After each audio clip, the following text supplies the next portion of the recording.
The upside risks to inflation have diminished, and the downside risks to employment have increased. As we highlighted in our last FOMC statement, we are attentive to the risks to both sides of our dual mandate.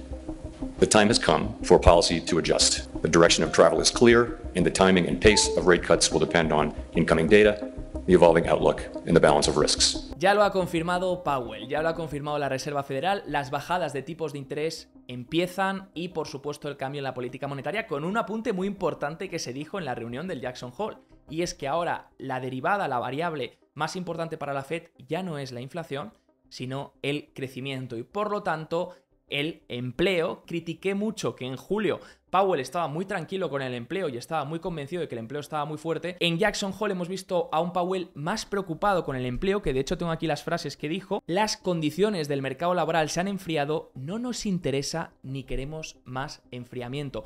Todo juntado a unas actas de la Reserva Federal que hemos conocido de esa reunión de julio, donde Powell estaba más tranquilo, pero fijaros lo que decían los participantes, que puede que se hubiesen sobreestimado las nóminas. Y tanto que se han sobreestimado, gente. Fijaros, se ha conocido que esta revisión del BLS, la revisión estadística de las nóminas, de la creación de nóminas en Estados Unidos, que se ha realizado ahora anual, se hace de marzo de 2024 a marzo de 2023. ¿Y qué ha pasado en ese año? Pues que 800.000 nóminas no existen, se han sobreestimado. Siempre, obviamente, sobreestimas una cantidad de nóminas cada año, porque solo encuestas a ciertas cantidades de empresas y luego cuando haces la revisión anual encuestas a más y por lo tanto tienes una dispersión en la realidad, ¿no?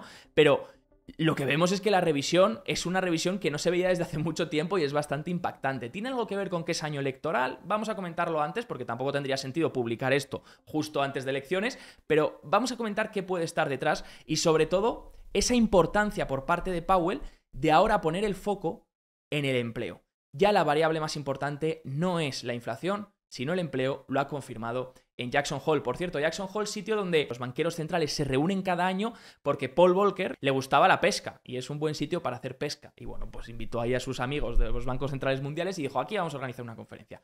Claro que sí, para trabajar duro. Mientras pescan, pues resuelven los problemas monetarios globales. Para mí que van a ser 25 puntos básicos en septiembre. Creo que vamos a empezar con eso. Pero bueno, si tuviésemos un mal dato de empleo en septiembre, entonces sí que podrían hacer 50 puntos. Pero yo creo que van a ser 25. Pero bueno, lo importante ahora son estas dos variables. Lo primero, cuánto bajan los tipos de interés y cómo afecta a nuestra cartera. Y lo segundo, la segunda variable, porque podríamos decir, ya, ¿y qué activos lo hacen bien cuando bajan los tipos de interés? Muy fácil, todo lo que tenga duración, todas las empresas que tengan una deuda en balance enorme a tipo flotante, porque si el tipo variable baja, pues entonces pagan menos, entonces alivias los balances, ¿no? Banca regional, por ejemplo, que tiene bonos de altísima duración en cartera y que están a precio ridículo, pues podrían subir de precio también. Todas esas cosas, pero el problema es que tienes la segunda derivada, que es el crecimiento. Entonces hay que combinar esas dos derivadas para ver dónde nos plantamos. Y entonces os voy a traer diferentes cosas, diferentes activos que lo podrían hacer bien tanto en un escenario donde el crecimiento se debilite,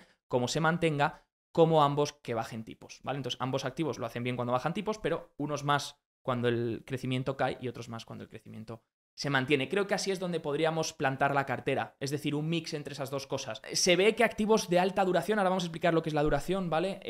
Y tengo un gráfico interesante que enseñaros, pues lo han hecho bien, ¿no? Obviamente, por ejemplo, biotechs, ¿vale? No hay ningún activo con más duración que las biotechs. ¿Por qué? Porque son proyectos que no van a recibir flujos de caja hasta dentro de mucho, mucho tiempo. Son inversiones a muy largo plazo. Entonces, cuanto más lejos recibas los flujos de caja de una empresa, más duración tiene. Más le afectan los tipos de interés, porque más lejos en el tiempo tienes que descontar esa tasa de descuento, ¿no? Entonces, bueno, pues las biotechs pues, han subido fuerte esta semana, un 4% casi, subiendo muy fuerte el viernes, ¿no? Lo que pasa que, claro, también si te metes en una recesión, las biotechs lo hacen extremadamente mal, ¿no? Pero bueno, por eso os digo que hay que combinar, ¿no? Banca regional, lo mismo, ya lo sabéis si venís siguiendo los informes, hemos visto que banca regional tira mucho. Al tener un 19% de peso la banca regional en el Russell 2000 de Small Caps, pues obviamente el Russell 2000 también lo ha hecho bien. Small Caps también empiezan a espabilar a medida que perciben que los tipos de interés van a bajar, igual que las Mid Caps. Las grandes, pues un poco más tranquilas, pero aún así subiendo un 1%. Y vemos sobre todo también, tenemos que comentar real estate, ¿vale? Inmobiliario, porque los constructores de viviendas, el ETF XHB Home Builders, lleva un 8% esta semana. Telita, ¿eh? Pero vamos a hablar de los datos de vivienda que hemos tenido, tanto nuevas ventas de casas... venta de nuevas casas, gracias, perdonad, y por supuesto las solicitudes de hipotecas, ¿vale? Oro. Que bueno, que esta semana se ha mantenido lateral, pero porque ya lo tenía descontado, ¿vale? Que decíamos, el oro viene subiendo porque espera ese recorte de la Fed. Estaba descontando eso, un recorte potencial de la Fed y, por supuesto, de que la Fed es incapaz de mantener los tipos reales muy en positivo, sino que muy altos. Van a ir bajando poco a poco y ya están bajando. Y, por supuesto, pues el oro lo hace bien, ¿no? Es una cobertura contra eso. La plata, pero la plata tiene más exposición al crecimiento, pero bueno, la plata, que ya sabéis que es una apuesta importante de este año, pues lo está haciendo bien, estoy contento con lo que está haciendo, y a ver si las mineras empiezan a beneficiarse de este precio del oro. Ahora que bajan tipos, las mineras a lo mejor podrían ver un poquito de alivio también en sus balances y empezar a demostrar, lo vimos con los resultados de Barrick, que sí que es verdad que estaba subiendo los márgenes, pues empezar a demostrar esa creación de valor para el accionista, ¿no? Ahora que el oro está a un precio tan importante, sería interesante empezar a ver esas mineras empezar a tirar también. Y por supuesto, renta fija, ¿vale? Renta fija, pues veis que esta semana tampoco ha sido para tanto, pero bueno, renta fija, pues que a medida que bajan los tipos de interés, pues está subiendo. Lo que pasa que depende de la duración y del tipo de interés que bajen. ¿Qué vimos el viernes subir fuerte y esta semana? Pues lo estáis viendo aquí, ¿vale? Este cambio es el del viernes, este cambio es el de la semana. Como vemos, la mayoría de industrias muy tocadas, las que han subido el viernes, muy tocadas este año, y pues están empezando a tirar, pues, por ejemplo, porque de primeras, si se mantuviese el crecimiento, porque ahora vamos a meter la variable crecimiento, que lo hace más complicado, pero eliminemos la variable crecimiento un momento. Si se bajan tipos, ¿qué acciones lo van a hacer bien? Bueno, pues de primeras tenemos que pensar dos tipos de escenarios. Lo primero, lo bueno que es para los consumidores y la demanda de esa empresa, y lo segundo, lo bueno que es para tu balance. Por ejemplo, vamos a primero ir con la del consumidor. Imaginad una empresa que vende paneles solares o que vende vehículos, que hace rentings, leasings o vehículos que financia, etc.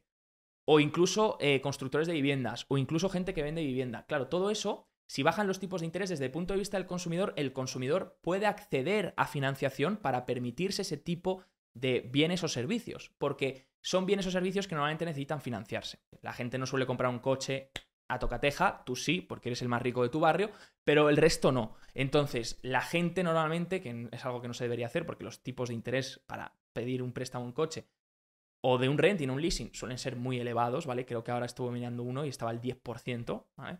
Entonces, si eso baja, pues tienes posible más clientela, ¿no? Siempre y cuando la demanda sea constante, es decir, el crecimiento económico se mantenga constante. Luego, por el lado del balance.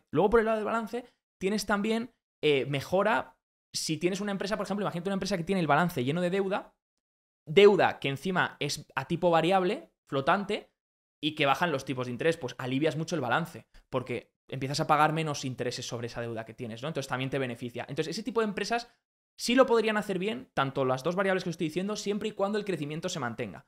Entonces, ¿podemos apostar a este tipo de empresas a lo mejor un poco, picotear un poco por si se consigue realmente ese soft landing? Sí, pero no haría una apuesta muy grande a ese tipo de empresas por la parte del crecimiento, ¿vale? Entonces, como lo vemos, pues en el viernes real estate, tecnología, consumo cíclico, en la semana real estate otra vez. Y es que también se ha dado un dato en inmobiliario muy importante, que hemos conocido el mejor dato en la venta de nuevas casas desde principios de 2022 y el mayor crecimiento mensual desde agosto de 2022. Y vemos el número de venta de nuevas casas que está casi al nivel de lo que veíamos a inicio de 2022, ¿no? La gente que dice, oye, van a bajar tipos, el mercado lo sabe, pues ya se está adelantando el comprador. Ya, pero esto lo tenemos que confirmar. Es decir, estoy de acuerdo en que se puede picotear. Bueno, de hecho, hace un año hicimos un vídeo de por qué, que todo el mundo decía que el real estate iba a bajar de precio, de por qué el real estate no iba a bajar de precio. De hecho, Warren Buffett estaba invirtiendo en constructores de viviendas. Hicimos un vídeo y explicamos el por qué. Ahora bien, también era porque el mercado está seco. El precio no ajustaba porque tampoco había oferta. Es decir, nadie estaba vendiendo su casa. Entonces, bueno, ¿queremos que el real estate mejore y realmente lo haga bien? Vale, pero necesito una confirmación. Y es que estaría bien confirmar las solicitudes de hipotecas, porque ya han empezado a bajar los tipos de interés hipotecarios a 30 años de media. Creo que ha pasado del 6 y pico, casi 7, hasta el 6 y algo, ¿vale? Ha bajado bastante. Pero, claro, ¿qué hemos visto? Que por ahora la refinanciación en línea gris, gente que tiene una hipoteca y refinancia, pues se ha disparado. Es decir, están aprovechando para refinanciar. Pero lo que no se ha disparado es la demanda de hipotecas. las solicitudes de nuevas hipotecas. Esas todavía ni se han inmutado. Entonces yo esperaría una confirmación de que realmente tienes esa demanda por parte del lado de las solicitudes de hipotecas. Sobre todo porque, mirad, el CEO de Home Depot, de hecho, Home Depot, que lo hizo extraordinariamente bien el viernes, dijo, debido a la falta de performance esta primera mitad de año y la incertidumbre con la demanda del consumidor, creemos que tenemos que ser más tranquilos. Bueno, no sé traducir ahora la palabra esa, más precavidos, ¿no? Precavidos. Y claro, eso es lo que me falta para el tema del real estate. Entiendo el movimiento, pero necesitamos confirmación de que llega nueva comprador por parte de las hipotecas. Es decir, de que nueva gente se empieza a hipotecar y que ven esta bajada de tipos como una oportunidad para acceder a la vivienda. Si eso ocurre, entonces sí que puede ser un buen sector a tener. Pero aquí entra una parte, y es, ¿y si el crecimiento no se mantiene, Javier? ¿Y si el crecimiento empieza a deteriorarse más? Que ahora vamos a ver los datos de empleo, ¿eh? Pero ¿y si el crecimiento empieza a deteriorarse más? Bueno, una propuesta interesante para que consideréis, porque ya sabéis que todo esto no es recomendación de inversión, las empresas que pagan un dividendo alto, empresas de calidad que pagan un buen dividendo, se van a volver a ver atractivas, porque fijaros, yo ya no puedo fijar un bono, si los tipos empiezan a bajar, yo ya no podré fijar un bono o un depósito o un fondo monetario al 4 o 5%. Entonces, ¿qué pasa? Que los tipos de interés irán bajando y si quiero fijar un nuevo bono tendré que hacerlo a un tipo de interés más bajo. ¿Qué pasa con las empresas de altos dividendos? Que dan un 5, un 4 y pico, etc., pues que se vuelven más atractivas para atraer capital. Porque si consiguen mantener ese dividendo, digo, pues en vez de meterlo en un bono, entonces ahora sí que me compensa meterlo en una empresa que paga dividendos porque está dando un dividendo mayor. Y entonces pueden tener atracción de capital. Y esto es algo que ya vengo viendo desde hace tiempo y que de hecho comenté con mi comunidad, es el SPYD. Hay uno que creo de Charles Schwab que también es muy bueno, que creo que es incluso mejor que este, pero bueno, este es uno de que coge las empresas de alto dividendo del S&P 500 y solo tiene empresas de alto dividendo. Y como vemos en los últimos 6 meses, a pesar de distribuir trimestralmente un dividendo de cercano anual, obviamente, del 4%, estamos viendo que en los últimos 6 meses lleva más subida que el S&P 500. ¿Vale? Que el SPY. Entonces, en los últimos 6 meses, desde marzo, lo ha hecho mejor este ETF de dividendos. Un poco puede ser porque ha recibido flujos a medida que esto es lo que descuentan los inversores. Por eso también hemos visto ciertas empresas de consumo defensivo hacerlo bien que dan dividendos interesantes. Puede ser una hipótesis y os la dejo para reflexionar. ¿Por qué os digo esto? Porque si entrásemos en un escenario 4-4, deflación, ¿qué es lo que lo hace bien? Pues ahí la gente rota a defensivas, ¿vale? Porque claro, hemos visto la parte de qué le beneficia la bajada de tipos, pero no hemos visto qué le beneficia al crecimiento. Obviamente tienes cíclicas y defensivas. Si tienes una caída del crecimiento, lo que te va a hacer bien es esto. Pero esto te lo va a hacer muy mal, porque son cíclicas, están ligadas a la economía. Esto no, esto es defensivo. Entonces, tienes que seguir consumiéndolo. Independientemente de si la economía está en recesión o no, yo tengo que seguir pagando las facturas de luz. Tengo que seguir yendo al médico. Tengo que seguir comprando supermercados. Entonces, eso es lo que la gente busca cuando hay una recesión. Se va a defensivas, se va a low beta, baja volatilidad, se va a dividendos, a calidad. Entonces, este tipo de... He puesto este ETF, el SPYD, porque es el genérico, pero no os digo que sea este el bueno. Hacer un poco de investigación y a lo mejor un ETF de alto dividendo para una persona que busque algo más conservador, más de calidad, pues no estaría mal. Además, esto es algo que ya vimos en informes anteriores. Como sabéis, cuando la inflación anualizada baja del 3%, la correlación entre bonos y renta variable ya empieza a descorrelacionarse, ¿vale? Entonces deja de ser positiva, que es lo que no te interesa, porque entonces no estás diversificando. Y entonces puede ser interesante tener algo de bonos, ¿vale? También, obviamente, si eres más defensivo. Y los bonos, dependiendo de la duración, pero esto lo voy a dejar para otro vídeo porque voy a hacer otro vídeo dedicado de bonos que tengo pendiente en el canal. Entonces, por la parte de la cartera y antes de pasar al lado de empleo, ¿qué concluimos? Gente, ¿qué podemos concluir de todo este mix que hemos visto? Bueno, pues que a medida que la inflación está bajando, la variable importante es, ¿se mantiene? Bueno, ¿perdemos el crecimiento o mantenemos el crecimiento? Esto es lo que le preocupa a la Fed. Los tipos de interés también están bajando, por lo tanto lo que nos preocupa ahora es ¿mantenemos crecimiento o no mantenemos crecimiento? Si no mantuviésemos crecimiento, lo ideal aquí sería tener renta fija y tener defensivas, ¿vale? Y alta calidad, voy a poner Q de quality, y dividendos, ¿vale? Defensivas, dividendos, calidad y renta fija. Esto si tuviésemos una recesión o una contracción económica, es decir, los datos económicos se enfriasen todavía más. Renta fija lo va a hacer bien, dividendos lo va a hacer bien, calidad lo va a hacer bien, defensivas lo van a hacer bien.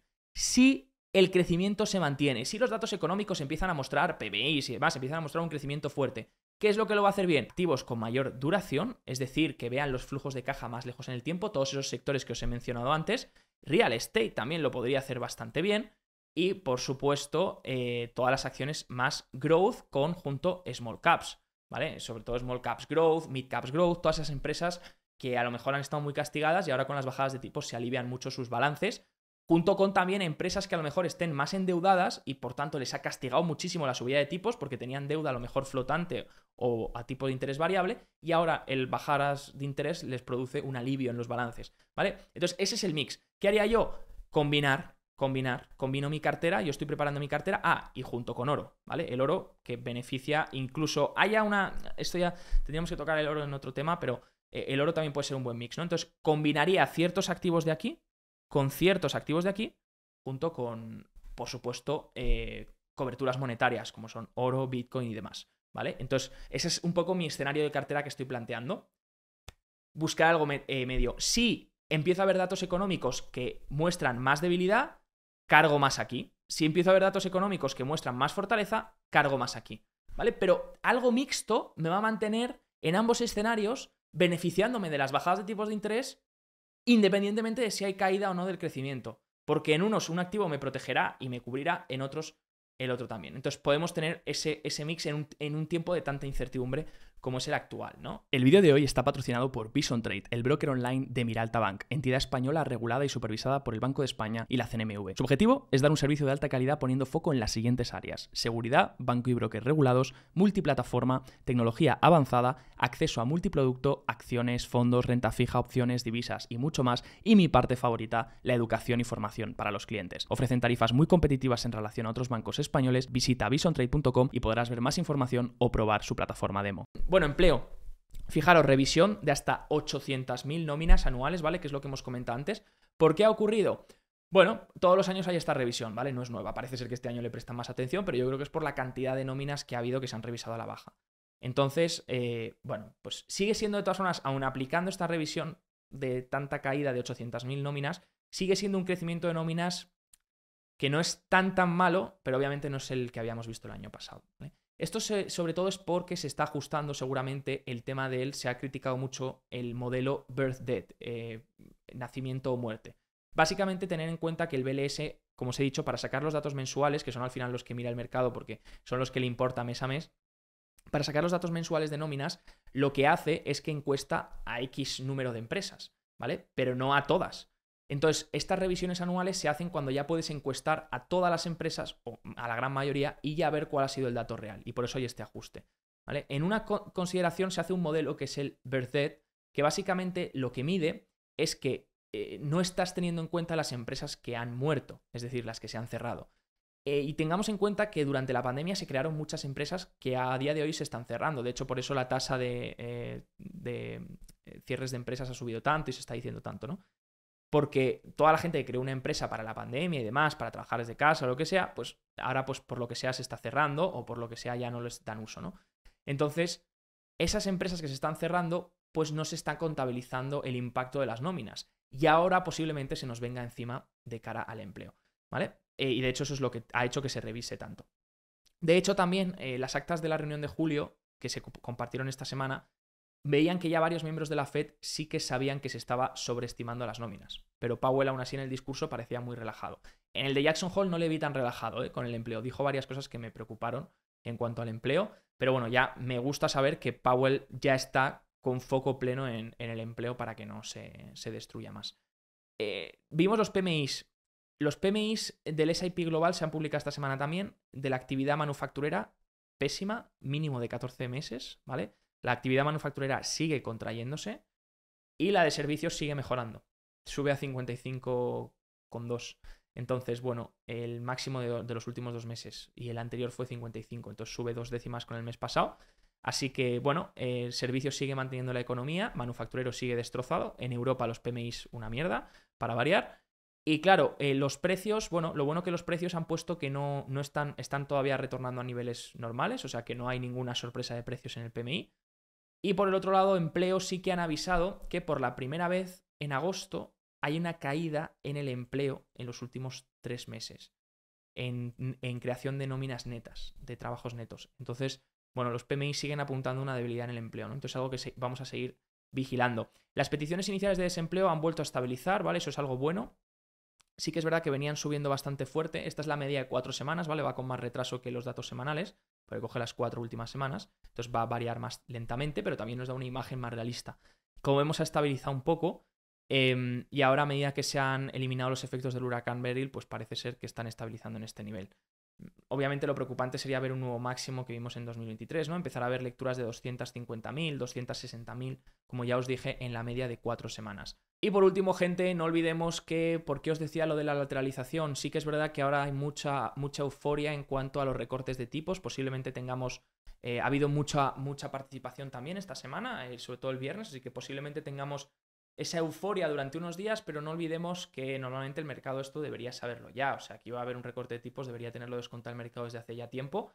Y no olvidemos también que septiembre y octubre tienen una estacionalidad negativa en años electorales, ¿vale? Entonces, cuando entre septiembre, agosto suele ser un muy buen mes. Entonces, bueno, estamos viendo un muy buen mes en agosto también.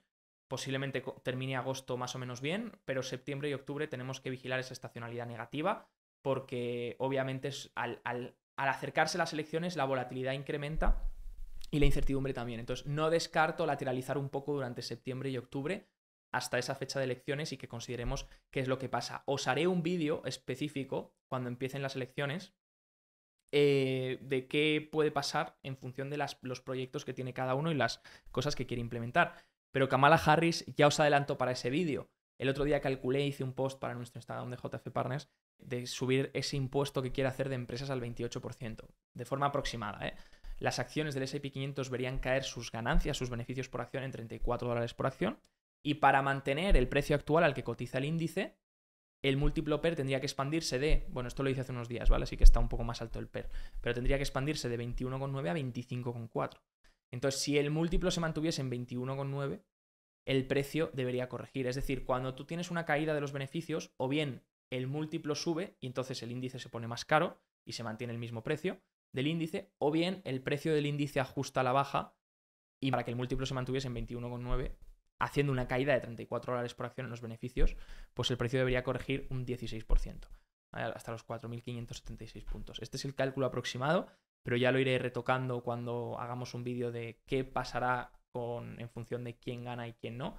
Y luego pues habría que incluir el efecto riqueza negativo, porque también quiere subir los impuestos también he visto tanto impuestos de inversión y demás, Kamala Harris, así que bueno, tendremos que comentar todo eso, ¿no? También en vigilancia el dólar, gente, el índice dólar ha bajado mucho estas últimas semanas. Por supuesto, ya sabéis que el dólar está descontando esa bajada de tipos de interés desde hace unos meses, pero creo, en mi opinión, que ha bajado demasiado rápido. Y el problema de bajar demasiado rápido, obviamente es bueno para los activos denominados en dólares, por eso estamos viendo cómo se está comportando el oro, las acciones, Bitcoin, etc. Pero también tenemos que tener en cuenta el impacto para el inversor extranjero. Es decir, Estados Unidos tiene muchísima inversión extranjera. Todas las acciones, todos los extranjeros, el hedge sale muy caro, la cobertura sale muy cara. Entonces, normalmente cuando se invierte en Estados Unidos, y sobre todo habiendo tenido el dólar tan fuerte, no se hace cubierto, se hace en dólares. Entonces, todos estos extranjeros que están viendo, incluidos tú y yo, por ejemplo, que estamos viendo cómo suben las acciones, pero el dólar nos está perjudicando, pues entonces pueden decidir repatriar dinero a Europa o repatriarlo a otro lado. Y eso puede también ser una fuente de riesgos para el medio plazo, ¿vale? ¿Qué quiero decir con esto? Que obviamente una bajada del dólar significa mayor liquidez en el mercado, ¿vale? Así que no simboliza peligro de recesión. De hecho, si subiese el dólar ahí sí que simbolizaría peligro de recesión. Simboliza más liquidez en el mercado, pero tampoco nos interesa que el dólar caiga tanto. Porque si el dólar cae tanto, entonces la gente podría sacar dinero de Estados Unidos. Y entonces eso podría ser un riesgo. Entonces, lo ideal sería que el dólar estabilizase en esta zona, el índice dólar en esta zona de los 100 puntos. De hecho, tiene un soporte importante cerca. Ha roto una cuña semanal bastante preocupante, pero bueno, tiene un soporte que podría aguantar ahí. Y lo ideal sería ver que el dólar consolida durante un tiempo, ¿vale? En esa zona. Sobre todo, ¿por qué? Porque, bueno, en mi opinión también el resto de bancos centrales van a recortar, están siguiendo con estos recortes. Entonces, que el dólar caiga por los recortes de la Fed, sí, pero el spread en el diferencial en tipos de interés sigue siendo más favorable para Estados Unidos. Entonces, bueno, entiendo la caída del dólar, pero me parece que ha sido muy drástica y espero que estabilice un poco en estos niveles, haga soporte, para también evitar que, por un lado es bueno que el dólar bajase, pero evitar que baje tan rápido porque eso podría convertirse en un riesgo si la gente decide sacar el dinero de Estados Unidos, ¿vale? Así que es algo que tenemos que vigilar y, bueno, como os digo, muchas cosas sobre la mesa. Espero que este vídeo os haya ayudado a tener ideas y sobre todo que podáis aclarar mejor vuestras decisiones de inversión. Y por supuesto, si queréis más información y más servicios, tenéis abajo todo en la descripción. Abrazo fuerte, familia. Tengáis una excelente semana. Chao, chao.